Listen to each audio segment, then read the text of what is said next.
Setiap ada demo kemudian ada korban, pasti Gus Dur akan belain rakyat, akan berpihak terang-terang kepada rakyat.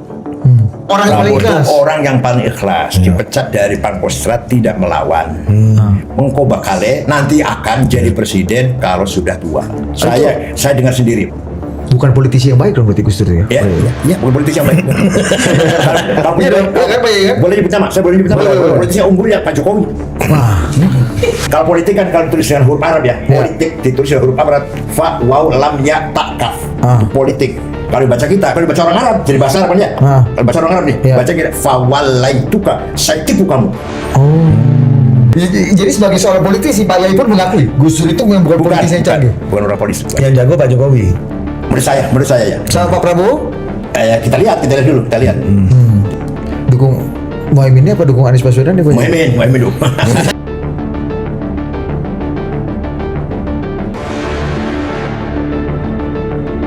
Pak Yai lulusan Arab Saudi, Mekah, Umil Qura. Iya kan? Umil Qura. Tapi kenapa Pak Yai nggak dianggap Wahabi, Pak Yai? Ya karena saya tidak bangga dengan Wahabi. Ya kan kuliahnya di tempatnya Tapi yang diajarkan di kuliah universitas sama sekali bukan ajaran Wahabi, bukan. Karena tidak layak menjadi referensi tulisan-tulisan Muhammad bin Abdul Wahab itu. Kalau dari S3, S2, S3 ya kitab-kitab induk. Tulisan Muhammad bin Abdul Wahab itu kecil-kecil seperti apalah, seperti surat-surat kiriman gitu. Sedangkan kalau di S2, S3 sudah mulai ilmiah kan, pembahasan ilmiah, perbandingan antar mazhab, perbandingan antar agama, nggak kepake tulisan Muhammad bin Abdul Wahab. Berarti nggak serta-merta orang kuliah ke Saudi akan menjadi berpikiran kebanyakan Wahabi. Yang terkomentasi Wahabi itu S1 pulang. Belum lengkap. Orang kalau S1 mah sombong-sombongnya kan. Saya paling pinter. S2 loh, yang lain juga ada yang pinter. Kalau S3 saya yang paling banyak tidak tahu. Ternyata orang lain banyak tahu kalau di S3 itu. Kenapa Pak Yai? Harusnya kan makin tinggi strata ilmunya makin sombong. Ternyata saya banyak nggak tahu. Yang saya tahu cuma bidang saya tok. Yang saya tahu cuma bidang saya saja. Filsafat Islam, perbedaan agama, perbedaan mazhab, logika, itu yang tahu saya. Yang lainnya nggak tahu saya. Komputer, ekonomi, nggak tahu saya. Politik nggak ngerti saya. Itu kan bohong kalau itu. Jadi ternyata manusia itu serba terbatas. Cerdas kayak apapun pasti akan jumpa dengan kebuntuan. Dalam Quran dikatakan wa ma utitu min ilmi illa qalila. Ilmu yang saya berikan kepada manusia itu sangat sedikit. Kalau ilmunya Allah, ya sama dengan zatnya, no beginning, no ending. Zatnya juga the absolute one existence. Ya, jadi manusia seberapa cerdas pasti ada sisi bodohnya. Kalau ada orang aku paling pinter, berarti tanya orang bodoh, orang dungu itu, orang paling aku paling pinter itu. Itu pendukung salah satu capres. Udah lewat pilpres, Bos. Udah lewat. Aku paling pinter, aku paling bener, aku paling Islam. Yang lainnya kurang Islam, itu orang dungu itu. Disitulah awal mulai permasalahan ini ketika merasa paling ini. Dia berarti tertipu dengan dirinya sendiri.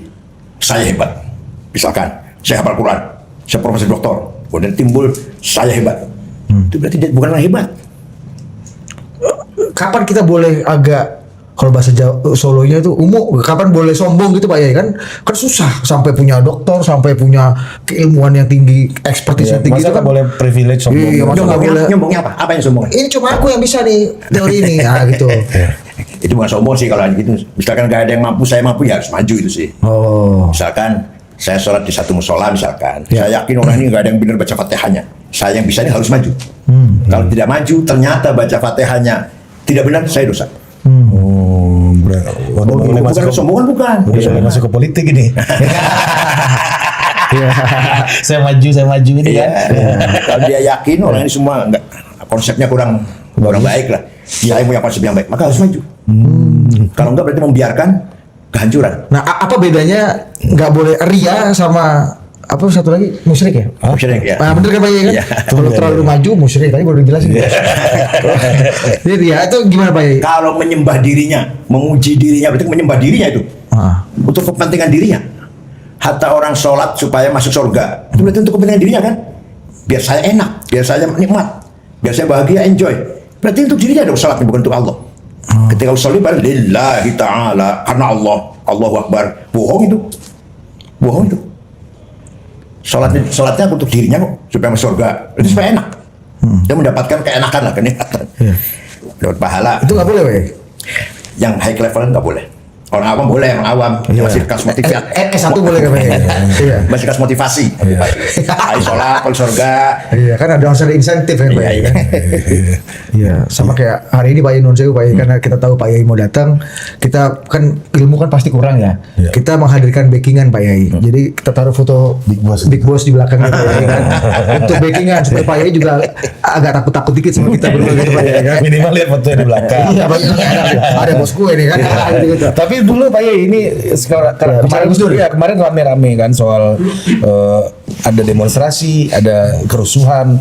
Demonstrasi dalam demokrasi itu dijamin haknya, tapi kan kalau kerusuhan ini udah di luar koridor nih, mulai bakar-bakar dan banyak orang Quran sudah 15 abad yang lalu sudah menegaskan dhaharul fasadu fil barri wal bahr bima kasabat aydin nas. Kerusakan, kehancuran kehidupan di muka bumi dan di laut hanyalah karena ulah tangan-tangan manusia. Merusak ekosistem. Nambang tidak ada ukurannya lah, nambang dengan liar. Tidak ada apa namanya? AMDAL. Ya, bukan tidak Izin. tidak Iup. dihidupkan lagi, Apa? Tidak direhabilitasi apa? Rehabilitasi, ya.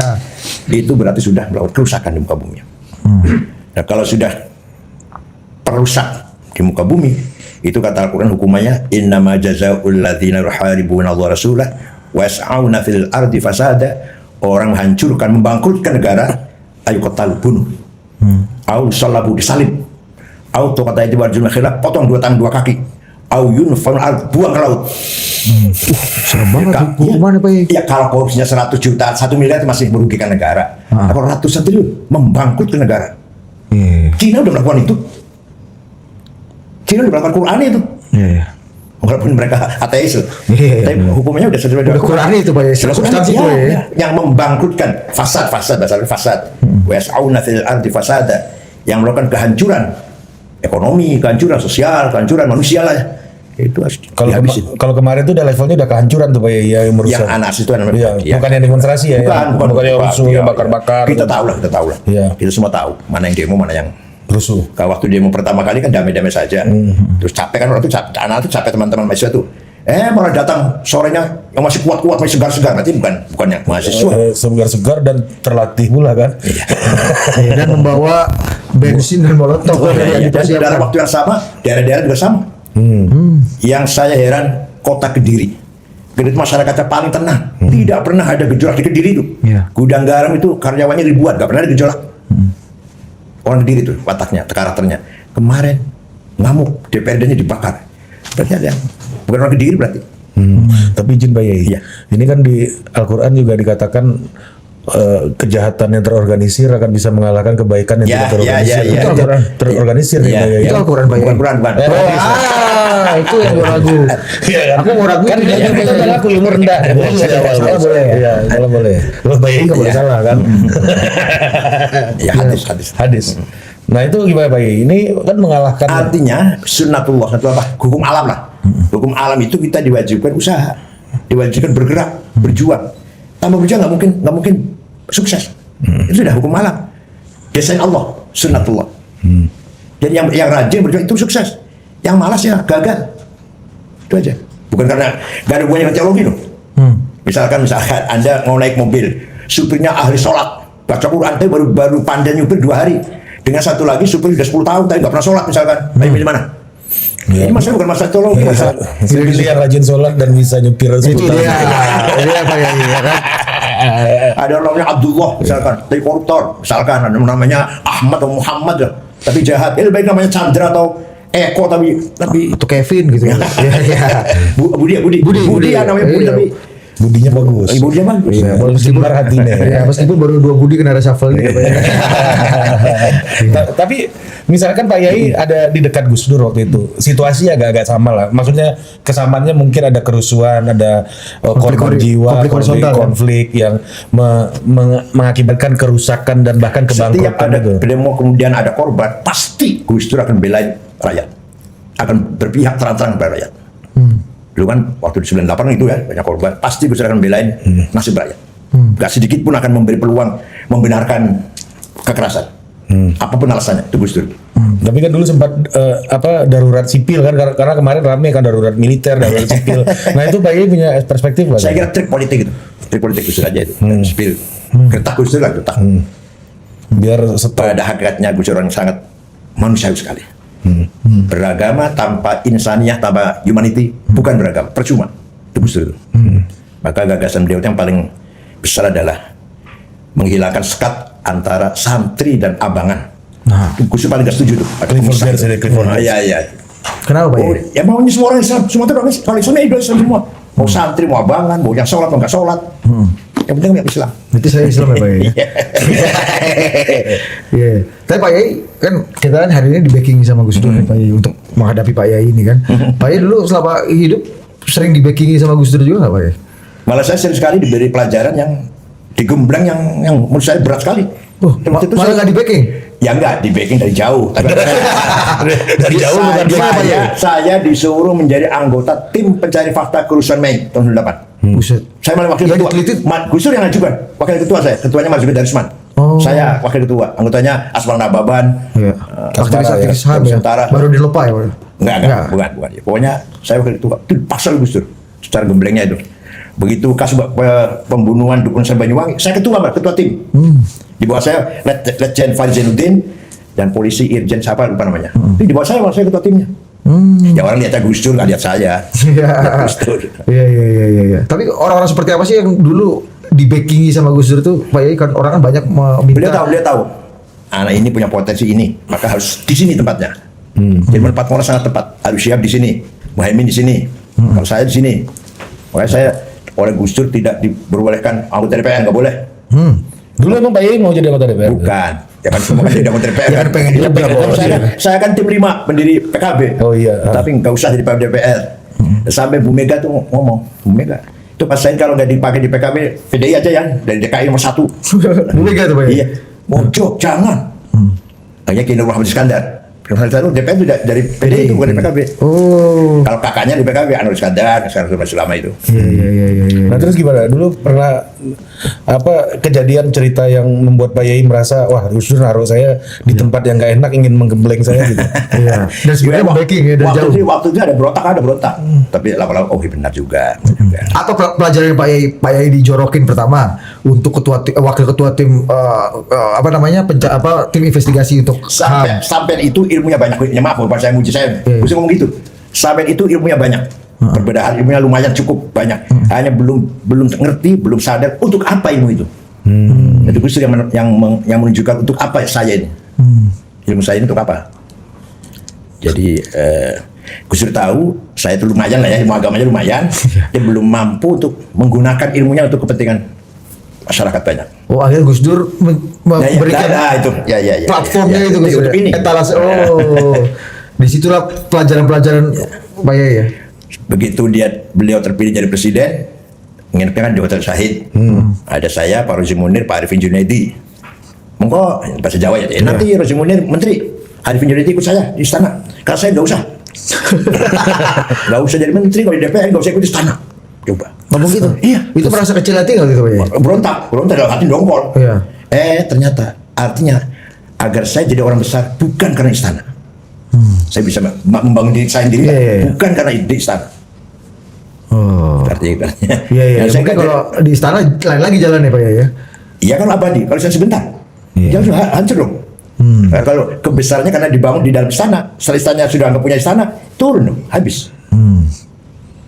Iya. Ini beberapa juga ada yang ramai sampai sekarang ini ya. Banyak orang mengaitkan dulu Gus Dur pernah bilang Prabowo itu presiden yang paling ikhlas. Bukan presiden. Orang yang paling ikhlas. Orang yang paling ikhlas dipecat dari Pangkostrat tidak melawan. Mengko bakale nanti akan jadi presiden kalau sudah tua. Saya dengar sendiri. Pak Muhaimin juga dengar, Pak Muhaimin sekadar dengar. Oh, itu apa tuh Pak Yai? Apa peristiwanya kalau boleh konteksnya apa kenapa Gus Dur Ya sampai waktu itu Pak Prabowo baru dipecat. Baru dipecat dari Pangkostrat. Gus Dur ngomong tadi begitu.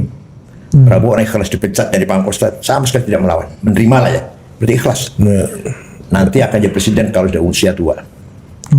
Ada saya, ada Gus Miftah almarhum, ada Pak Muhaimin, ada yang lain-lain. Itu kenapa Gus Dur bisa punya kayak gitu Gus? Apa ya? Kan apa membenarkan apa kata orang dong bahwa Gus Dur tuh katanya merusak durugi winarah gitu. Ya banyak, contohnya banyak sekali. Yang paling membekas si Pak Yai apa ya? Yang paling Suatu ketika beliau jogging, mampir ke rumah saya sekitar jam 8 lah. Minta air putih, minta roti tawar, saya buka AC, tidur, ngorok di kursi itu. Ada kalau 20 menit lah. Capek kan habis jogging. Begitu bangun, bahasa Jawa ya. Nanti sampean kalau sudah usia 56 jadi ketua umum PBNU. spesifik 56. 56. Dan persis saya 56 tahun 2010. Dan ketua PBNU. Iya. Iya. Ya banyak kalau cerita itu banyak sekali. Ada undangan seminar di Gedung Pusaka Nasional.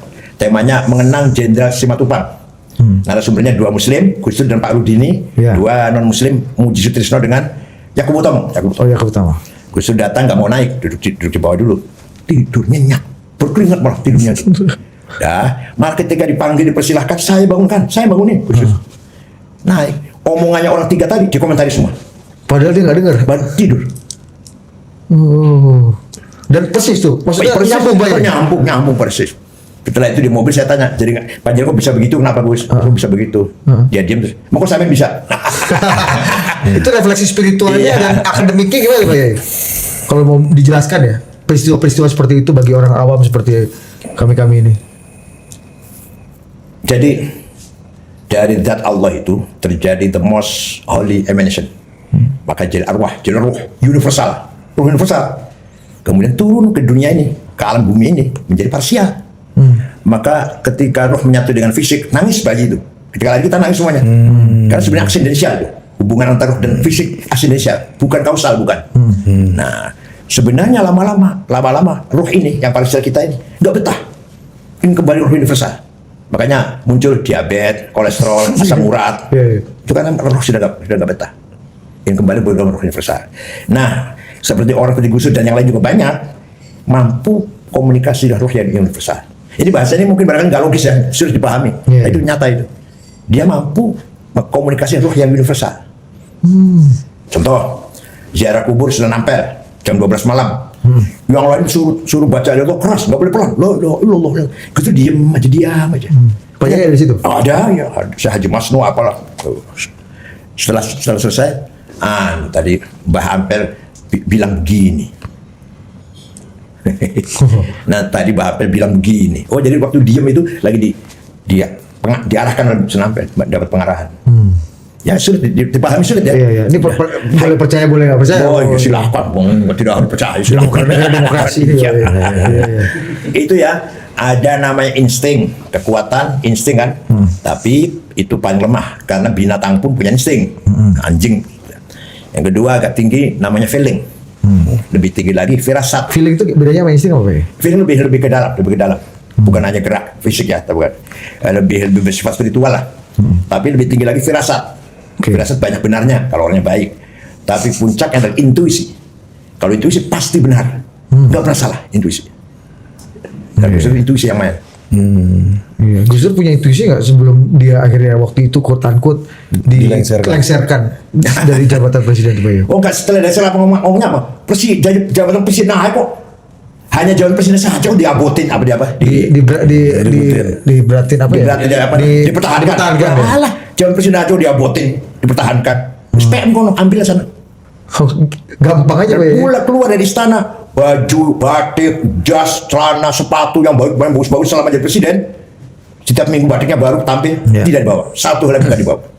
Tinggal di istana. Entah siapa yang ambil sana, nggak tahu saya. Tapi Pak Yai, menurut Pak Yai keputusan Gus Dur itu adalah keputusan yang tepat nggak waktu itu? Tidak mau kompromi. Iya, dan membuat dekret tidak mau kompromi. Melawan, harusnya kan dia bisa bertahan dan mungkin kalau beliau bertahan manfaatnya lebih banyak, dapat bawa maslahat lebih banyak. Ada hadis mengatakan afdal jihad kalimatu haqqin amama imamin jair. Jihad yang paling afdal itu, paling besar itu berani mengatakan kebenaran di depan kezaliman. Berani kontroversi lah. Ya. Semua orang oke, kalau memang itu batil kalau salah, saya mengatakan tidak. Berani mengatakan tidak ketika orang semua oke. Kalau menurut dia salah, itu Gus Dur prinsipnya. Nggak pernah basa-basi. Bukan bukan politisi yang baik dong berarti Gus Dur ya. Ya, bukan politisi yang baik. Kalau Iya dong, iya kan, Pak Yai, kan? boleh nyebut nama, saya boleh nyebut nama. Boleh. Politisi yang unggul ya Pak Jokowi. Wah, Politisi tulen tuh. gimana Pak Yai? Ya, Kenapa berbeda sama Gus Dur? Iya. jauh dong. Ini bukan orang politisi, Gus Dur. Seorang ulama yang bidang pencerahan Pak Jokowi kan juga pedagang mebel. dari Indonesia. Ya bukan artinya. Politisi bukan ada label. Gus Dur merupakan sosok yang apa? Dia tidak akan mengatakan yang bertentangan dengan hatinya. Tidak akan. Yang keluar dari lisannya itulah yang ada dalam hatinya. Tidak mungkin basa-basi, apalagi nipu. Oh. Nggak mungkin. Tidak cocok dalam skema politisi yang unggul. Iya, pokoknya. Iya.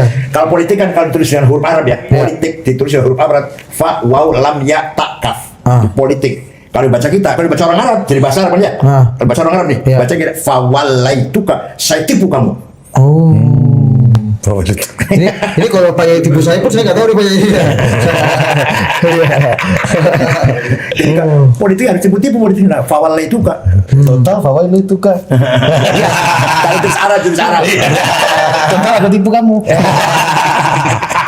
Oh gitu. Jadi sebagai seorang politisi Pak Yai pun mengakui Gus Dur itu memang bukan politisi yang canggih. Bukan orang politik. Yang jago Pak Jokowi. Menurut saya ya. Sama Pak Prabowo? Kita lihat dulu, kita lihat. Saya kira beda. Sampai titik ini menurut Pak Yai, Pak Prabowo Beda jauh dari Pak Jokowi, beda. apa bedanya? Itu masih Enggak sampai titik ini nih Pak Yai. iya, Pak Prabowo masih apa yang dikatakan dari hatinya.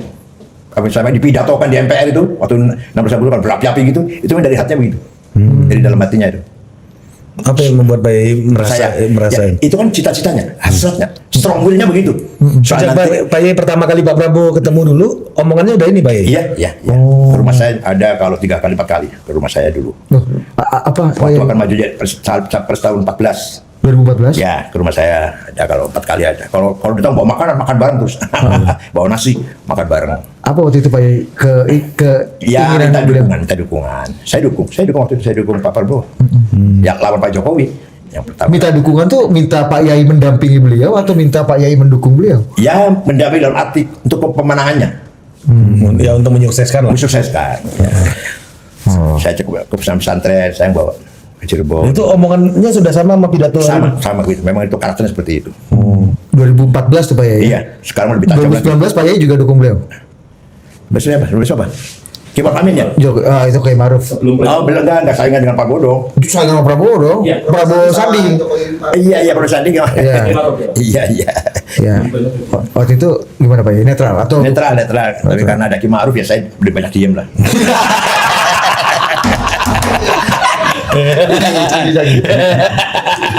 Kenapa 24 gak dukung Prabowo lagi Pak Yai? Ada Muhaimin. Oh. Karena ada Muhaimin. Muhaimin bagaimanapun ketua PKB, saya pendiri PKB. Oke. Siapapun ketuanya, bukan hanya Muhaimin, siapapun ketua PKB. Oh, karena ini pertama kali orang PKB ada di kertas suara ini Pak Yai ya? Iya. Iya dong. Gus Dur aja ada di kertas suara kan? Di Pilpres langsung maksudnya? Iya. Oh gitu. Ya, keterpanggilan aja, keterpanggilan dari nurani saya lah. Dukung Muhaimin apa dukung Anies Baswedan ya Pak Yai? Muhaimin dulu. Santai aja Pak Yai kan? Jangan amal. Kita juga tahu. Cuma mau nanya. Tapi apa yang membuat Pak Yai ini ya kan kalau saya itu sebagai rakyat misalnya ya, kalau ngelihat orang kayak Pak Jokowi gitu ya sederhana terus bersahaja gitu kan, potongan rambutnya itu presisi nggak berubah-ubah, sederhana lah ya kan, nggak pernah pakai jam tangan segala macam. Meskipun batiknya bagus-bagus ya. Ya, terus apa yang membuat Pak Yai merasa wah ini Pak Jokowi ini politisi dan Politisi unggul yang nggak bicara sesuai hatinya mungkin. Karena politik kalau kata Pak Yai apa? Dalam bahasa Arab. Nah, Pak Yai. Segala perilaku kita, jangan masalah politik, sholat. Kalau dikhusyuk-khusyukkan supaya dipuji orang, ya nol, nggak ada nilainya. Sholat, udah tanda khusyuk gitu ya, mantap gitu, supaya dipuji orang, itu musyrik itu. Nah, sholatnya tidak begitu khusyuk supaya menghindar jangan sampai dipuji orang, riya. Dua-duanya salah. Sedekah 100 juta supaya dipuji orang, musyrik. Sedekahnya 10 juta supaya tidak dipuji orang, supaya tidak dibanggakan orang lah, riya. Hah? Riya. Jadi yang benar, mau 100, mau 10, mau 1 juta, lillahi ta'ala, karena Allah. Mau pakai jas, lillahi ta'ala bagus. Daripada nggak pakai apa-apa tapi nggak lihat Ta'ala. Gitu loh. Lebih banyak pasrahnya dong Pak Yai. Iya, apa ya? Ya apa ya? Berserah diri. Ya tulus lah. Saya pakai jas atau pakai mobil bagus, saya lihat Ta'ala bukan untuk kesombongan. Dengan tidak memakai jas tapi bukan lillahi ta'ala. Nah, itu juga nggak ada nilainya. Supaya dianggap, ya contoh kiai lah, nggak usah Pak Jokowi, kiai ada kiai yang kelihatannya sederhana, tapi hatinya kayak apa loh? Belum tentu hatinya nih sederhana. Masih mendingan kiai pakai jas gagah, sautnya BHS mahal, mobilnya Mercy, tapi lillahi ta'ala. Kiai Mahrus, Kiai Ali Maksum, Kiai Wahab, pentereng, keren. Necis. Kiai Ali Maksum ke Jogja, Kiai Wahab tambak beras, Kiai Mahrus sendiri. Oh, itu udah necis tuh Pak Yai. Iya. Mobilnya Holden waktu itu ya. Iya. Mobilnya Holden luar biasa kan, kayak punya mobil Holden. Jasnya mahal. Jadi sangat wajar kalau belakangan juga ada banyak yang misalnya pemuka agama atau kiai atau tokoh agama yang punya flexing mobil bagus gitu-gitu, itu Ya gimana? asal ikhlas, bukan untuk kesombongan. Nah itu yang berat di situ justru. Suatu ketika ada seorang wali, ya wali kan kekasih Tuhan lah yang marifat. Namanya Syekh Hamdun Al-Qassar. Beliau jalan ke pasar, jumpa iblis. Loh, kamu iblis di sini? Ngapa nggak ngodain orang katanya? Sudah terwakili oleh orang pakai sorban itu katanya. Saya udah ringan. Saya udah ringan saya, karena udah terwakili yang pakai sorban itu. Itu apa artinya? Artinya banyak orang pakai sorban palsu. Itu malah meringankan tugas iblis malah. Bukan berarti pakai sorban buruk. Ya, Iya tapi kan? kalau niat sorban karena supaya dianggap hebat, dianggap kiai, itu celaka itu. Orang yang paling zalim adalah orang yang menggunakan agama untuk kepentingan dirinya atau apalah selain kepentingan agama dia. Mengatasnamakan agama tapi untuk kepentingan bukan agama. Itu orang paling zalim. Wa man azlamu mimman iftara 'ala Allah al-kadhiba wa huwa ila Islam. Dengan punya Islam, padahal bukan untuk Islam. Itu orang paling zalim. Jadi siapa tahu Mas Budi begini nih lebih unggul daripada pakai sorban. Alhamdulillah. Pertama kalinya saya dikuatkan ini. Kalau bisa Tapi baik, belum tentu Gus Romsi ini saya lebih ini Pak Yai. dalam politik kan kita ya ada pertarungan, harus berjuang untuk mewujudkan ide kita. Dan harus berani berhadap-hadapan, adu argumen dan siap untuk kehilangan pendukung ataupun meraih pendukung. Di situ bedanya tipis sekali antara himmah, bahasa himmah strong will lah, antara himmah dengan ego. Kalau tidak baik niatnya namanya ego. Jadi kalau niatnya baik silakan saya ingin jadi presiden, saya ingin jadi pemimpin. Tapi niatnya baik itu namanya himmah. Himmah itulah dari Tuhan. Kalau ego dari setan. Nah, kalau kita lihat misalnya Pak Prabowo sekarang bicara politik merangkul terus, semua kekuatan politik diajak, semuanya kekuatan politik diajak, gitu kan? Saya yakin niatnya baik. Saya yakin niatnya baik. Kita harus jaga persatuan Indonesia ini. Itu satu-satunya ulama yang mengatakan hubbul watani iman. Nasionalisme Adalah bagian dari iman. Hanya Kiai Hasyim Asy'ari. Di Timur Tengah nggak ada ulama ngomong gitu. Coba di Timur Tengah itu, yang ulama bicara Islam saja, yang nasionalis bicara nasionalis saja. Apa Saddam Hussein, apa Hafid Asad, Jamal Nasir, nasionalis saja, nggak pernah bicara agama. Yang ulama agama saja. Gak pernah ngomong nasionalisme. Ya. Hasyim Asy'ari, Wahid Hasyim, ya Gus Dur lah, dan lain-lain kiai yang lain. Ya ulama, ya nasionalis. Tapi apa yang membuat waktu itu ijtihad politik itu muncul, Pak Yai? Kan tradisi di Arab Timur Kiai Tengah. Hasyim Asy'ari tahun 14 itu mengatakan hubbul iman tuh, hubbul iman. Beliau sudah punya prediksi khilafah Ottoman akan bubar. Sistem khilafah akan bubar. Sejak Abu Bakar tuh sampai Jasi Umayyah, Jasi Abbasiyah, Jasi Ottoman akan bubar. Kalau nanti sudah khilafah bubar, akan lahir negara sendiri-sendiri. Nah nanti kalau Jawi, waktu Jawi Indonesia ya, kalau negeri Jawi ini berdiri sendiri, jangan sampai menjadi bangsa yang sekuler. Sehingga beliau berusaha menyatukan antara nasionalisme dan teologi. Udah dulu pertarungannya sudah dua kutub ini Pak Yai. Ya. Ketika sidang tahun berapa itu yang meraih Piagam Jakarta itu? Tahun 12 ya? 12 Agustus ya? Yang dari Indonesia Timur non-muslim yang tidak setuju ada Piagam Jakarta 7 kata itu. Dari Wahid Hasyim pulang ke Tebuireng. Waktu itu belum ada HP kan, belum ada WA kan, belum ada SMS. Pulang menghadapi Kiai Hasyim Asy'ari ayahandanya. Kata Kiai Hasyim, sebentar, nanti malam saya sholat dulu. Pagi-pagi Wahid kembali ke Jakarta. Saya setuju 7 kata dicoret. Kiai Hasyim. Iya. Dengan berkewajiban menjalankan Islam pemeluk. Piagam Jakarta kan? Iya, Jakarta. Saya setuju. Kenapa? Negara ini bersatu dulu, kuat dulu. Baru kalau kuat bersatu, kita dakwah di atas tanah air yang kuat. Betul kan? Kita sekarang dakwah bebas. Mau pengajian, mau pesantren, mau madrasah, mau sholawatan. Di negara-negara lain. Di negara yang berdasarkan Pancasila. Coba Afghanistan. Ya. Begitu Soviet lari, langsung ada yang Islam, ada yang nasionalis. Perang saudara jadinya. Sama korbannya Presiden Burhan Robbani yang tidak mau negara Islam lah ya, dibunuh Oleh Taliban. oleh Taliban. Kafir katanya.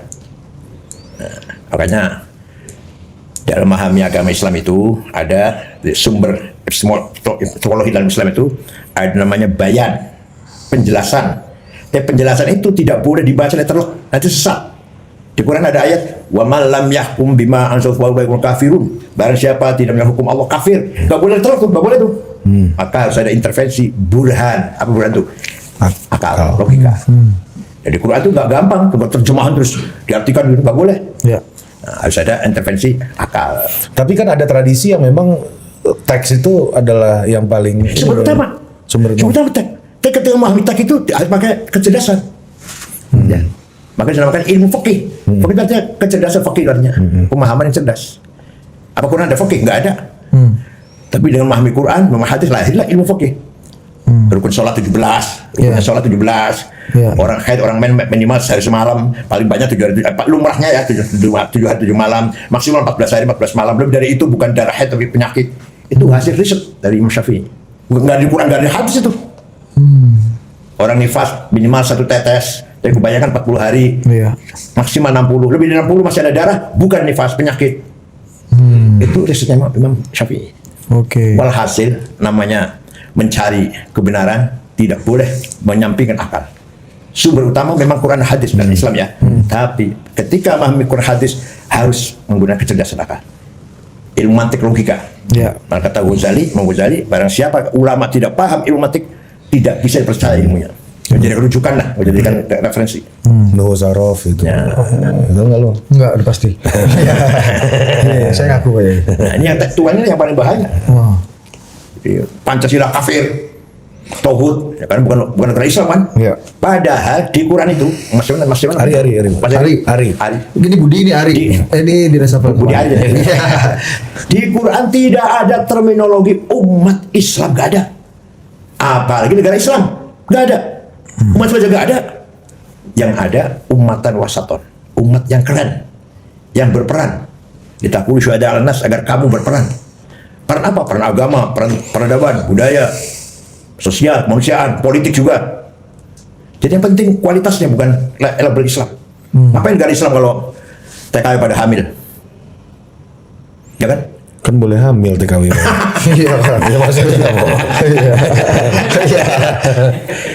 Di Timur Tengah, di Saudi misalkan, ente mau bikin masjid, nggak akan boleh, nggak akan bisa. Sampai mencret, nggak akan bisa. Masa Pak Yai? Iya. Usai 13 tahun. Saya coba nanya masa Pak Yai? Di Masjidil Haram itu, di Masjidil Haram, kalau ada anak selalu berkumpul lebih dari 20 orang, setiap malam kumpul, dibubarkan. Jadi kalau sekali-kali 2 kali nggak apa-apa. Tapi tiap malam ada kumpul 20 orang, tiap malam dibubarkan. Tapi bukankah Pak Yai, Ya. Arab Saudi sekarang sudah jauh lebih Beda Saudi sekarang sama dulu. Beda jauh. MBS ini kan? Beda jauh. Muhammad Dulu bin Salman. juga sebenarnya Raja itu ingin membuka, tapi masih kalah dengan pengaruh ulama-ulama Wahabi itu. Raja Fatul ingin sebenarnya terbuka itu. Wahabi ya Wahabi itu, tapi Wahabi yang terbuka gitu. Ya kayak Gus Ulil. Konservatif itu Ya, bukan. ya. Tapi masih kalah pengaruh dengan ulama waktu itu. Muhammad bin Salman nih nekat betul. Ya. Apa yang bikin beliau punya kemauan ditunjang dengan keberanian dan kenekatan itu Pak Yai? Karena sudah apa ya? Momentumnya apa itu, Pak? Sudah nggak sabar. Ini tinggal Saudi, perempuan yang nggak boleh jadi tentara, nggak boleh jadi polisi, nggak boleh kerja di tengah masyarakat. Sektor publik ya. Sampai kapan? Kuwait sudah terbuka, Qatar terbuka, Bahrain terbuka, Emirat terbuka. Tinggal Saudi kapan nih?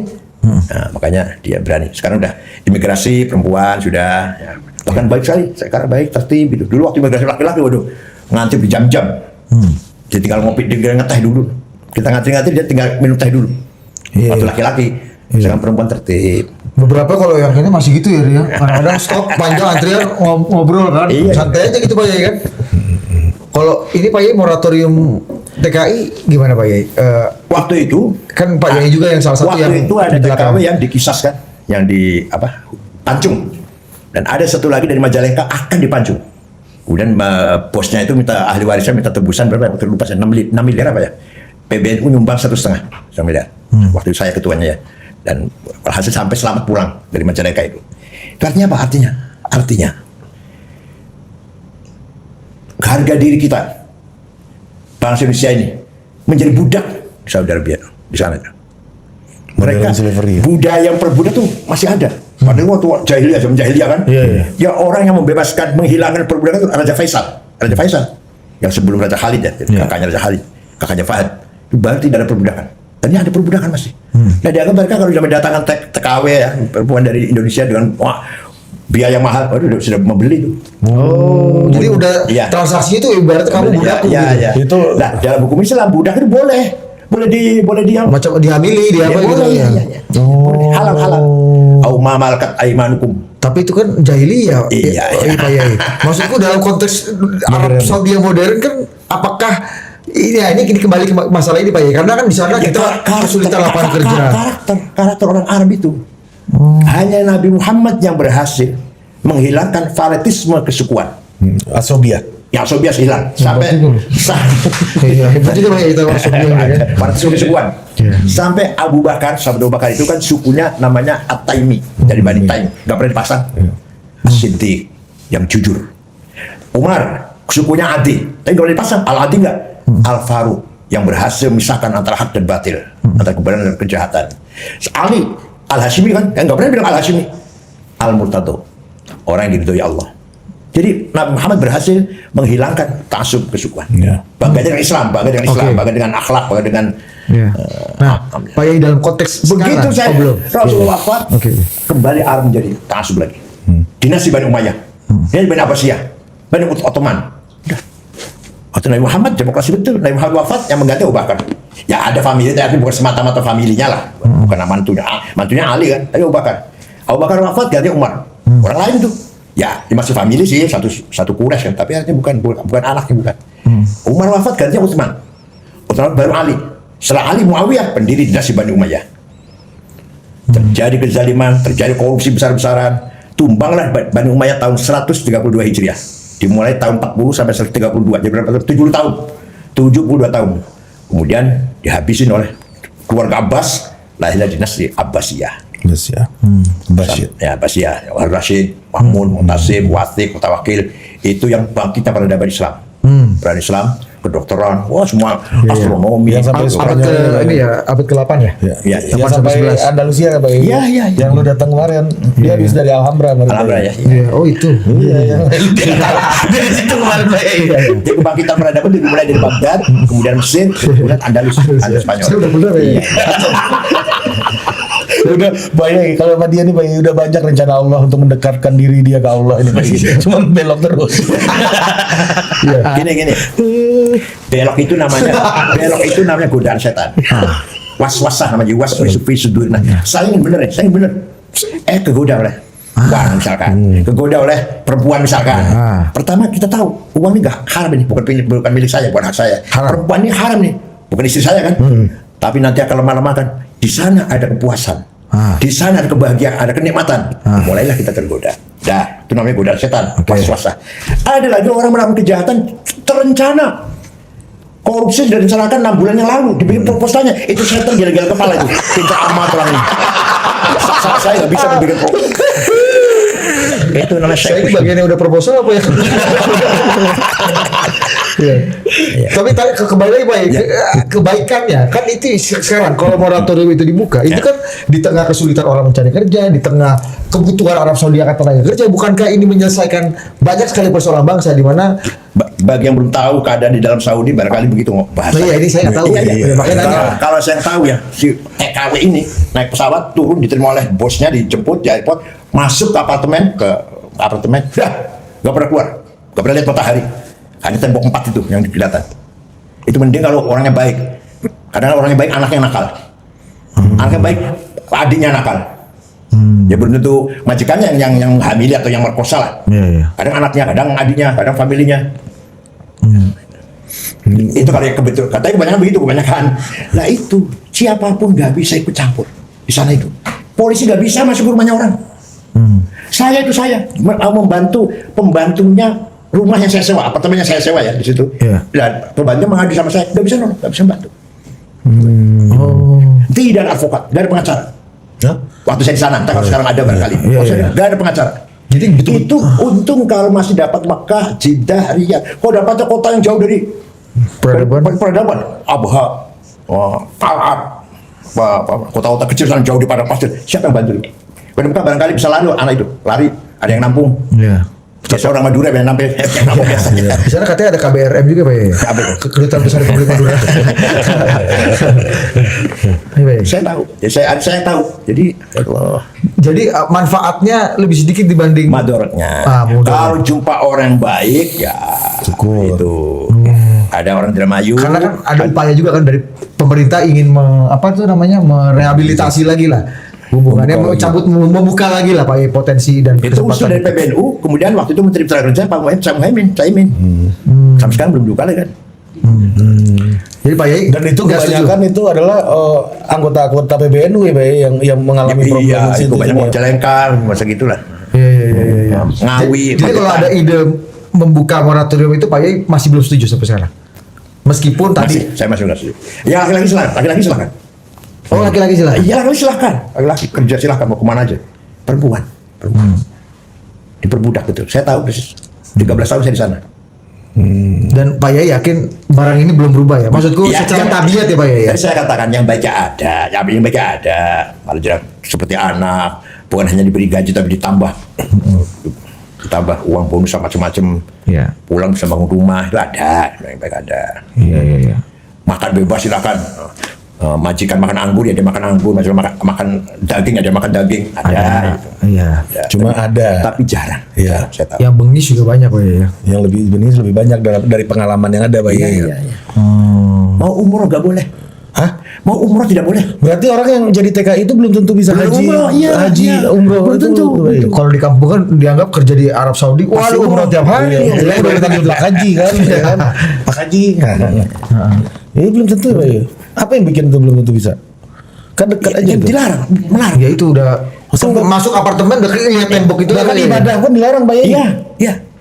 Iya. Waduh, ngeri juga ya. Coba bayangkan kerja dari pagi. Negara Islam loh itu, orang Ya, makanya saya bilang tadi level itu nggak penting. Cina lebih Islamik kalau kata tadi Pak Yai kan. Jepang Jepang lebih Islamik Pak Yai. Kenapa negara paling kerja dari pagi ya pagi sampai malam. Orang Arab kan kalau malam Jumat libur sampai jam 1 tuh dengan teman-temannya ngobrol terus dilayani terus. Berarti baru istirahat dia jam 1 baru istirahat. Nanti pagi harus bangun lagi. dan orang Arab suka nongkrong sampai malam Pak Yai? Iya. Baru tahu nih. Iya. Kalau Arab di sini kan jam 9 tidur kan? Tergantung, Bos.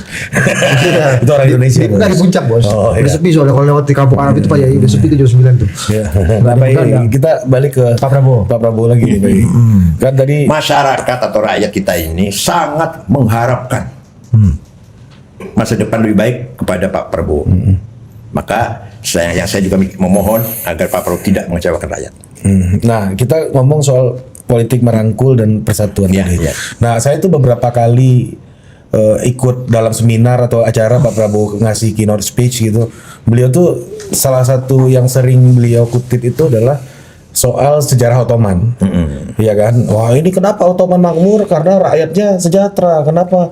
Militernya kuat karena rakyatnya sejahtera gitu-gitulah. Kenapa hancur? Kenapa hancur? Nah, itu yang mau saya tanyakan. Nah, kan. Hancurnya- Tapi Pak Prabowo nggak sampai situ penjelasannya. Hancurnya Ottoman setelah korupsi luar biasa. Korup luar biasa. Dan membiarkan wilayah-wilayah daerah-daerahnya miskin, buta huruf. Jadi hanya subur hanya di Turki saja. Wilayahnya kan bukan Betul, itu semua ya. negara wilayah Islam kan di bawah Ottoman. Waktu belakangan seperti itu. Nah, awal-awal hebat Ottoman itu. Awal hebat. Yang menghilangkan Byzantium, Romawi itu Ottoman Timur ya. Ya, Muhammad Al-Fatih namanya. Tahun 1455. Bisa mengalahkan Byzantium. Nah, itu kan juga kebanyakan dalam peradaban Islam juga kerajaan itu hancur karena perang saudara, Pak. Perang saudara. Gagal melakukan persatuan itu. Ya, rakyat tidak dipelihara, rakyat dibiarkan melarat, biarkan bodoh. Contoh Libya. Libya itu Gaddafi kayak apa kuatnya? Hanya Gaddafi tidak mendidik rakyatnya supaya cerdas. Karena ketika rakyat marah, dibunuh jadinya. Oh, Gaddafi ya. Iya, cuma kalau ya orangnya berpendidikan, yang kritik atau ya demo, tapi yang tidak berusaha, itu karena berpendidikan. Nah, kalau masih bodoh, bunuh, digorong-gorong. Ya pendidikan sangat penting. Di sini di kita sendiri saya rasakan ada yang hilang. Itu pendidikan karakter. Kalau waktu saya dulu kecil budi pekerti namanya. Itu hilang sudah. Maka mudah sekali orang melakukan kriminal, melakukan hal-hal yang tidak pantas. Di sosmed itu ya Allah Pak Iya. Yai, rasanya kalau kita salah ngomong dikit dari serbu udah kayak hina banget. Habis Dia harga diri sebelum saya. kebaikan dia sebelumnya dilupakan Iya. orang gara-gara satu hal yang dia dianggap hina Pak Yai gitu. Iya, di sosmed ini kan Pak Yai kan. Tapi ya itulah. Tapi ada nggak Pak Yai? Apa kebaikan dan keburukannya, positif atau negatifnya, upaya dan style Pak Prabowo yang mau merangkul semuanya. Bahkan sampai sekarang kita hampir nggak menemukan ada oposisi. Ya kan kita harusnya biasa aja dalam berhadapan-hadapan Iya, gitu. Ya. dalam demokrasi kan suara berbeda kan adalah wajar. Iya, Sekarang iya. di parlemen itu Pak Yai, Tapi- hampir nggak ada debat-debat serius-serius amat gitu Pak Yai. Itu karena kebesaran tunjangan itu. Karena kebesaran Enggak, tunjangan. dulu nggak- Pak Yai nggak kritik. 2014 itu Iya. saya jadi staf TA di DPR Pak Yai. Dulu sempat kerja jadi TA. Itu tiap pagi tuh lihat Fadlizon, Fahri Hamzah datang, presiden tuh harus bicara sama rakyatnya, harus ngomong gitu-gitu tuh. Sekarang udah nggak ada yang gitu-gitu. Karena kebesaran tunjangan itu apa? Iya. Jadi hubbul mal mujbinah. Mencintai harta itu menjadikan orang penakut. Ente waktu miskin berani. Salah penakut jadinya. Oh. Makanya paling ngeri orang kaya yang berani kan. Iya. Miskin berani wajar. Kayak penakut wajar. Kayak berani ini yang ada Iya kan? kan.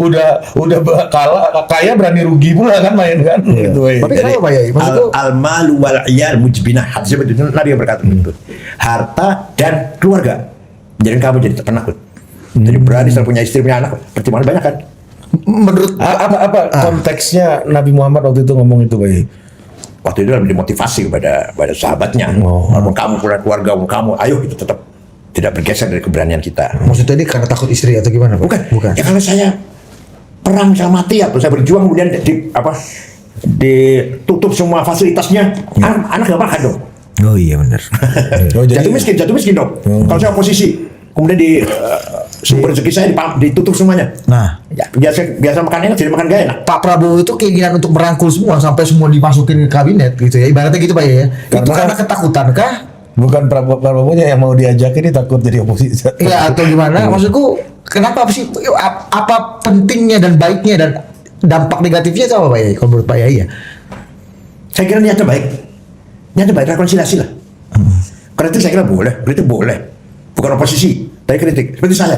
Saya waktu Pak SBY, Pak Jokowi saya kritik. Bukan karena benci, bukan karena oposisi, bukan. Bukan karena ingin menjatuhkan, tidak. Ketika melihat rakyat yang terdolimi, orang miskin yang ya sangat miskin dan mencari keadilan sangat susah, saya ngomong sama Pak Jokowi waktu itu, beri masukan. Banyak saya sering mengkritik Pak Jokowi, sering. Ambil Buslaw saya kritik keras. Kemudian sampai datang ke rumah saya Pak Panglima siapa? Hadi Cahyanto dan Pak Pratik datang ke rumah menjelaskan Omnibus Law. Profesor. Ya, tapi saya tetap kritik. Kemudian sekolah 5 hari, saya kritik, saya tolak. Kenapa ya? Ya karena madrasah itu nganggur, madrasah. Oh iya. Madrasah dibawa oleh masyarakat, swadaya masyarakat madrasah itu. Kan memang masjid, ada madrasah kan gitu kan. Jam 1 masuk, jam 4 keluar anak kecil, belajar baca Quran. Kalau pulang sampai jam 5, nganggur di madrasah. Akhirnya Pak Jokowi mencabut itu, di depan saya, di depan Ki Ma'ruf Amin. Itu kritik seperti itu Pak Ya, ya. hari santri. Beliau ngotot tanya 1 Muharram. Hari santri 1 Muharram. Saya menolak. Mohon maaf Pak, kalau 1 Muharram hari Islam sedunia awal tahun Hijriah. Kalau mau hari Islam apa? Tanggal 20 Oktober. Di mana santri di bawah fatwanya Hasyim Asy'ari melawan nikah mati-matian. Itu hari santri. Tanpa ada perlawanan dari santri itu, barangkali kita belum merdeka atau gagal merdeka lah. Waktu itu nikah datang tuh. Oh gitu. Akhirnya beliau perintah Menteri Agama Pak Lukman Syaifuddin, diskusi dulu. Dari FGD dulu. Semua ormas Islam bilang di Hotel Salak Bogor. Narasumber Pak Azimati Azra, Hidayatul Wahid, saya waktu itu jam 9 selesai malam, jam 2 lah. Semua ormas Islam setuju 20 tanggal 20 Oktober. Karena memang nyata. Memang nyata. Tanpa ada perlawanan waktu itu dari santri-santri area Surabaya dan sekitarnya. Ya. Jadi kontribusi Pak Jokowi untuk santri ini besar juga. Ada itu saat hari santri itu. Saya Pak Yai. Iya. Dia waktu itu satu mahar maunya. Iya. Itu Satu salahnya. mahar, ya. Tapi kan berubah. Iya. Tapi kalau di konteks Pak Prabowo yang semuanya udah bergabung ini gimana, Pak? Gimana, Pak? Apakah ini demokrasi itu udah musyawarah tuh udah nggak ada lagi atau gimana? Iya. Kan karena apa buruknya gitu Pak Yai? Karena kalau kita lihat kan di Al-Quran tuh satu-satunya prinsip politik tuh kan syuro aja, Pak. Iya, syuro. Iya, kan iya, musyawarah. iya. Jangan-jangan syuronya udah nggak ada nih karena semuanya udah terkomando gitu. Iya, terpimpin. Iya. Karena semua bergabung. Tadi kan Tidak ada orang sempurna. Iya. Semua tuh harus kolegial. Nggak ada orang sempurna, nggak ada. Nabi saja, Abu Bakar, Umar, Utsman, Ali, 4 orang ini ring pertama yang selalu jadikan tukar pikir, jadikan lawan dialog. Lalu baru ada ring kedua, Sa'ad, Tolha, Zubair, Abdul Auf, Amr bin Jarrah, ring kedua. Ada ring ketiga nanti sahabat yang lain. Nabi ini menggunakan seperti itu. Ya kadang-kadang Umar juga beda dengan pendapat Nabi. Contoh, ketika ada orang munafik mati, Ibnu bin Salul namanya. Anaknya nggak munafik, anak betul. Laporan mengadu, ayah saya meninggal. Itu Nabi mensolati. Sayyidina Umar gak setuju itu. Jelas orang munafik kok disolatin. Sampai ngantar ke kuburan. Sampai setelah kubur Nabi masih nungguin. Ya sesaat lah. Turun ayat Quran menegur. Jangan sekali-kali kamu sholat orang munafik. Dan jangan kali kamu antar sampai kuburan. Bener Sayyidina Umar kan? Oh iya. Tapi ketika Nabi dapat teguran, dibacakan, disampaikan. Dan disembunyikan. Bahwa ya dia salah Salah, ibaratnya. ya. Ketika dia yang ngadepin orang-orang besar, lagi dakwah lah sama orang besar. Datang orang buta, namanya Abdul Umi Maktum. Orang buta datang minta dibacakan Quran. Nabi nggak berkenan. Mukanya apa? Cemberut. Iya. Turun Quran. Abasa wa tawalla ajalul amma. Muhammad mukanya berengut cemberut karena kedatangan orang buta. Ditegur oleh Al-Quran. Sampai sekarang masih dibaca. Abasa wa tawalla sampai sekarang oleh kita. Dan Nabi menyampaikan surat itu. Lagi-lagi. Bukan disimpan, bukan. Iya. Kalau saya Karena kesalahan ya, Pak. Iya. Kalau kita kan ada ditegur oleh pimpinan kan. Iya, kalau kita prinsipnya mikul dhuwur mendem jero Pak ya. Iya. Jadi menurut pandangan saya ya Pak Prabowo lagi berusaha agar ayo kita gotong bareng-bareng, kita angkat bareng-bareng negara ini yang sudah jelas sekarang terpuruk ekonomi dan seterusnya. Pak Yai setuju tuh ya. Bagaimana Setuju. semua berhimpun bersatu dengan tidak menghilangkan kritis. Walaupun teman. Artinya bagus Pak Yai kalau misalnya nanti ini di bawah Pak Prabowo, Pak SBY, Bu Mega, Pak Jokowi juga berhimpun bersatu dalam sebuah gotong royong dengan tangan membangun bangsa. Jelas bagus lah. Asal niatnya baik. Mungkin nggak tuh Pak Yai? Harus mungkin, harus bisa. Kalau Apa nggak bisa, prasyarat-prasyarat yang dibutuhkan untuk sampai itu? hilangkan kepentingan. Hilangkan kepentingan pribadi atau kepentingan kelompok. Itu bisa itu. Kalau kepentingan pribadinya lebih besar, maka sulit lah untuk bicara. Ya. Yang sekarang sulit bicara sama Pak Prabowo, kemungkinan kepentingan pribadinya lebih besar. Ya, gitu. betul. Jadi kepentingan lebih besar itu jelas akan merugikan semuanya lah. Kalau antara yang lain ini gimana Pak Yai? Satu sama lain ini nih. Ya. Ini kan para pemimpin negara, orang yang jadi presiden itu kan Oke lah sekarang bicara realistis ya. Ya. Take and give. Take and give. Saya punya ini tapi saya minta ini. Oke. Asal tidak berlebihan. Tidak hanya saya yang paling harus dapat banyak. Saya harus dapat banyak, mau saya minta banyak sekali ini. Enggak boleh. take and ya itu negosiasi. Negonya.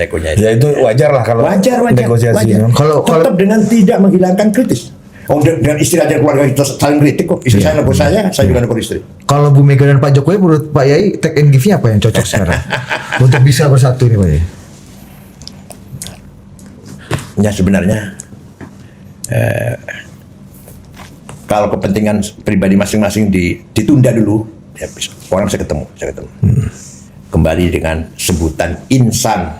Insan itu artinya harmonis. Anisah itu artinya harmonis. Insan.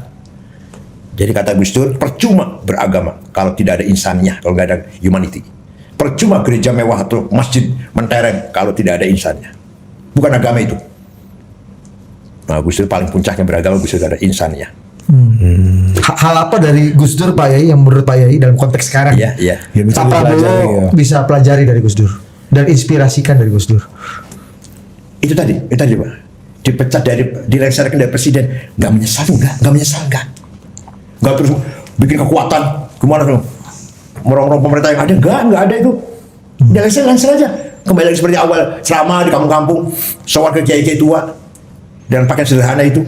Nggak ada sedikit pun menyusun kekuatan ingin menyerang Megawati waktu dia. Enggak.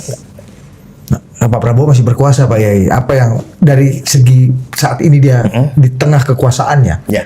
Refleksi apa yang menurut Pak Yai penting sekali untuk Pak Prabowo di situasi sekarang untuk bisa ambil dari Gus Dur? Setiap pemimpin pasti akan jumpa dengan saat-saat sangat kritis yang harus diputuskan sekarang. Iya atau tidak?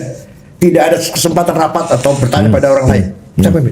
Maka disitulah pentingnya intuisi. Pasti. Saya pengalaman saya jadi ketua PBNU 11 tahun. Ya, misalnya. Sering terjadi sesuatu yang orang lain masih ragu, saya udah yakin. Menolak 212. Hanya saya tuh. Yang terang-terangan. Ya, yang dalam hati juga banyak kan? Iya. Cuma nggak berani ya. Hanya saya yang orang yang terang-terangan 212 bukan kebangkitan Islam. Kalau tahu tanya, kenapa sih? Kenapa? Kok itu kayak karena gampang, jawabnya gampang. Karena sholatnya di tidurnya di masjid, sholatnya di Monas. Mana agamanya itu? Kalau berdasarkan agama, sholatnya di masjid, tidurnya di lapangan. Ini kebalik, tidurnya di masjid, sholatnya di lapangan. Agama itu.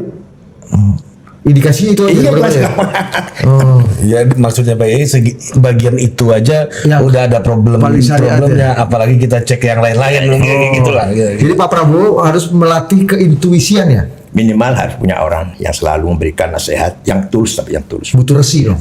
Iya, istilahnya resi ya.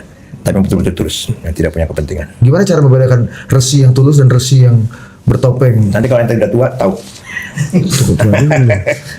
Tahu kalau you sudah ada problem, tidak ada yang bisa memberikan solusi, ketemu orang satu bisa memberikan, itu nanti akan tahu. Makanya kadang perjalanan hidup itu ujian berat, tapi akan menemukan sesuatu yang bersifat luar biasa, mengandung wisdom. Harusnya Pak Prabowo bisa itulah Pak Yai. Ya. Gus Dur tidak ngangkat saya jadi menteri atau jadi DPR. Ternyata ya saya untuk ketua PBNU. Kalau jadi menteri barangkali saya korupsi besar barangkali korupsinya. Barangkali. Ya. Mau dilanjutin yang soal itu? Soal korupsi itu Pak Yai. Silakan. Mau dilanjutkan? Maksudnya? Kan lagi rame kan. Soal Korupsi haji. ada komen nggak Pak Yai? Ya, apa? Enggak, Pak Prabowo baru mengangkat status Badan Haji jadi Kementerian Haji. Baik. Ya, kan? Nah, ini sekarang kan Di seluruh dunia Islam itu ada Wizaratul Hajj, Kementerian Haji, udah titik. Nggak campur dengan yang lain. Kementerian Haji, Wizaratul Hajj. Kalau Menteri Haji sama Wakil Menteri Haji sama-sama Gerindra ini menurut Pak Yai gimana? Nah, itu pertimbangan beliau lah. Iya.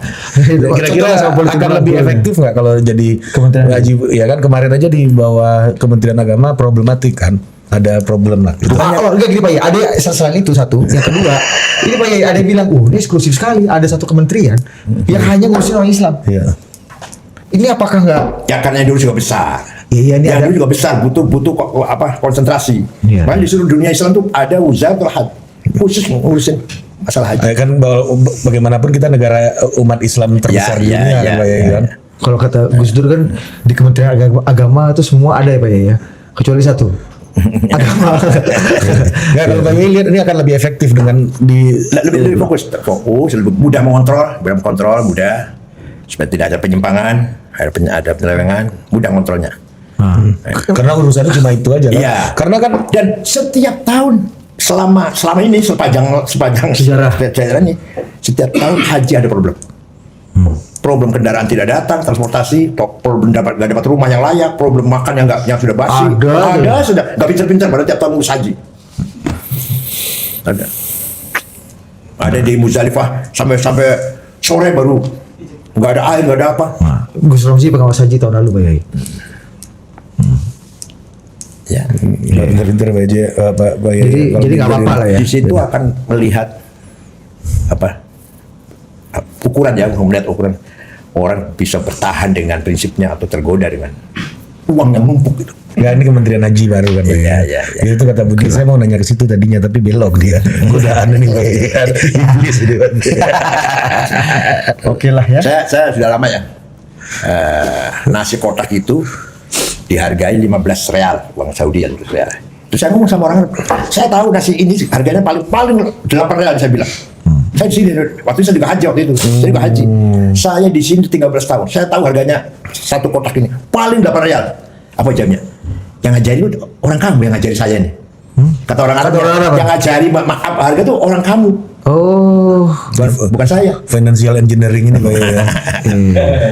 Jadi nasi kotak tuh maksimal harga 10 real. Ya cuma ayam satu atau daging satu potong lah. Jadi tantangannya meskipun ada Kementerian Haji kalau kelakuannya masih sama ya yang sama aja. diharapkan nanti kalau Kementerian Haji tidak terjadi seperti itu. Lebih profesional. Lebih terbuka, Iya. transparan. Oke. Nah kalau semua udah karena agama kan besar ya, segala diurus lah itu. Cocok juga lu jadi Dirjen Bimas ini. Enggak bos. Jangan jorokin gua. Kayaknya yang jadi menteri hajinya. Itu Pak Yai berat Pak Yai. Banyak kali Pak Yai. Iya, dari semua kementerian yang ada itu cuma itu yang dia nggak mungkin Pak Yai. Sama dua. Menteri Agama tuh. Menteri Pemberdayaan Perempuan. Iya. Menteri Agama. Iya, itu masih mungkin ya pemberdayaan perempuan. Lu kan komitmen terhadap gender equality Gender. lu belum gitu. Enggak gender equality. Itu juga. Ya, terakhir Pak Yai kalau dari saya Ya, terakhir. ya. Kembali gue tuh belum tuntas nanya Prabowo sama Gus Dur lu. Iya. Masuk lu Kementerian Haji, masuk lu soal ini. Enggak, kan Baru ini- mau nanya, udah lu ini. Kan nyambung Pak Yai aja gua. Enggak, Pak Yai. Ya. Kan lagi-lagi tadi kita udah bahas di awal. Gus Dur, Pak Yai cerita ini. Kenapa Gus Dur bisa bilang Pak Prabowo itu ikhlas orangnya. Dan Pak Yai dengar sendiri kan karena Iya, iya. karena Ya kan layaknya orang wajarnya kan dipecat kan ada pembelaan. Pengacara kayak apa kayak enggak. Diterima udah. Kemudian beliau hidup di Jordan 1 tahun ya, berapa tahun? 1 tahun apa berapa? Iya. Di Jordan. Karena Raja Jordan temannya waktu di Amerika, Raja Abdullah. Gak ada perlawanan. Beli pengacara kayak enggak. Waktu itu kan yang mengadili kan Pak SBY, Pak Wiranto, Pak SBY, Pak Agung. Iya. Dan sekarang nggak kelihatan dendam, enggak. Masih hormat Pak Wiranto, hormat Pak SBY. Jadi masih nyambung tuh Pak Yai antara apa yang dibilang Gus Dur dulu Pak Prabowo ikhlas tuh sampai detik ini Pak Yai belum melihat adanya perubahan. Iya. Tapi relasi Gus Dur sama Pak Prabowo tuh sebenarnya gimana sih Pak Yai? Oh sangat kental sekali. Saya itu kan pertama kali datang ke sana malam-malam bawa apa? Kendaraan apa namanya? Oh ini Panser. Pantis. Jangan panser mah nggak masuk Ciganjur bos. Iya. Ciganjur bawa itu ya. Malam-malam orang Ciganjur ribut kan, semua diculik katanya itu. Oh, tentara punya nih. Iya. Mau lah kalau sekarang. Ya, rantis tentara. Ternyata itu memang pertama kali Pak Prabowo sowan Gus Dur dan minta nasihat. Pak Yai di situ gitu. Ya. Itu tahun berapa tuh Pak Gus Yai? Dur, ya, tahun 98 itu lah. Oh belum Pas ini krisis ya? Iya pas itu. Belum jadi presiden. Gus Dur nasihatnya saya masih ingat. Orang itu jangan selamanya jadi tukang pukul. Kalau saya selama jadi tukang pukul nggak akan jadi orang. Maksudnya tukang pukul gimana Pak Yai? Ya nggak tahu saya konjen. Jangan hanya diperintah jadi tukang pukul lah. Apa peristiwa yang terjadi di Ciganjur pada malam itu Pak Yai? Orang desa orang kampung keluar semua nonton. Nonton rantis aja ya. Iya. Tapi beliau Gus Dur susah tidur. Pernah datang Gus Dur susah tidur. Dia punya kekuatan tenaga dalam lah. Beliau ini siapa? Ya Pak Prabowo. Diginikan dari kepala sampai kaki tidur Gus Dur. Saya nyaksikan sendiri. Pantesan digampar sakit banget. Punya kekuatan, punya kelebihan. Tapi nasihatnya Gus Dur itu orang itu jangan selama jadi tukang pukul. Tukang pukul itu maksudnya gimana ya? Ya nggak tahu lah. Nah nggak tahu. Ini udah level ini ya. Iya udah makom bos. Udah kita nih yang masih Pak Yai. satu kampret ini. Pak Yai aja kita tanya nggak tahu. Dan betul kan baru tidak jadi tukang pukul kan, jadi presiden sekarang. Iya benar kalau Ya, tukang pukul kan iya. ini Pak Yai. Oke lah Pak Yai. Jadi emang Pak Prabowo berarti bisa ngobatin orang dong tuh. Tenaga dalam emang sakti Pak Prabowo Pak Yai. Ya punya kelebihan. Saya tahu sendiri tuh. Ah gimana? Yang Pak Yai tahu gimana? Dia itu Tenaga dalam. membuat Gus Dur bisa tidur. Oh. Nggak dikasih obat tidur gitu. Enggak. Jangan disuruh kasih obat dulu Gus Imin. Kasih obat dulu. Bisa juga Pak Yai. Ya mudah-mudahan harapan semua rakyat lah. Pak Prabowo bisa mengatasi akar masalah ketimpangan ekonomi, ketidakadilan. Kita udah punya dasar negara Pancasila yang paling bagus sebenarnya. Bisa mengumpulkan, menyatukan antara agama dan keadilan sosial. Orang Barat heran tuh. Kok bisa agama dan keadilan sosial bisa ketemu? Wah ini orang Indonesia itu yang paling hebat. Antara ketuhanan yang bersifat keimanan, teologi, bisa menyatu dengan keadilan sosial. Pemahaman orang sekuler nggak bisa. Agama pasti nggak mungkin bisa melahirkan keadilan sosial. Oleh karena itu coba buktikan. Ayo kita buktikan. Kita bisa. Bisa keluar Pak Yai. Kita bisa. Baik. Kita bangsa beragama, dan juga memperjuangkan keadaan sosial. Baik, izin baik. Biar kawan saya ini kalau dekat sama Tuhan kan kita nggak tahu ya. Cuma dekat sama agama ini apa saran Pak Yai untuk kawan saya ini yang sekuler dari dalam pikiran dan tindakan ini Pak Yai. Dan dia tidak mau menikah Pak Yai. harus nikah, harus Yang belum kayak antara tidak mau sama belum dapat jodoh kan beda kan ya kan? ada niat. Dia tuh keras. Cuma kadang-kadang saya sama orang yang saya itu beda keyakinan. Saya yakin dia enggak. Nah, Itu kayak gitu. Bohong dia. Kalau saya dari telepon istri malam di sini, dia bilang, untunglah gue masih benar pilihan gue. Itu baik. Jadi Buat sekuler yang belum nikah nih baik. Itu kalau lihat lagi nggak ada saya beriku kombinasinya kayak gitu. coba bangsa Jepang berapa kurang berapa? 1 juta ya? apa tuh Pak Yai? Berkurang 1 juta kan? Iya. Karena tidak banyak anak muda nggak mau nikah. Iya. Korea Selatannya berkurang, Singapura mulai berkurang. Tapi untung alhamdulillah orang pada semangat nikah. Jadi kita beruntung ya Pak Yai, kan? Jadi apa-apa udah kalau satu nggak menikah kan nggak apa-apa kan berarti masih banyak Yang kan? namanya bahasa Arabnya at-tharawatun ijtimaiyah, social capital. Itu modal yang paling berharga itu. Betapapun hebatnya kalau negara cuma penduduknya sedikit, suaranya nggak didengar.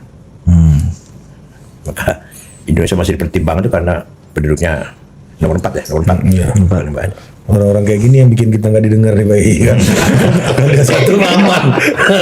Belum Pak Yai kan? Kalau dia sebanyak PBNU nanti kan Pak Yai pusing juga kita kan. Sebanyak warga Nadiin kayak gini mikirnya kan.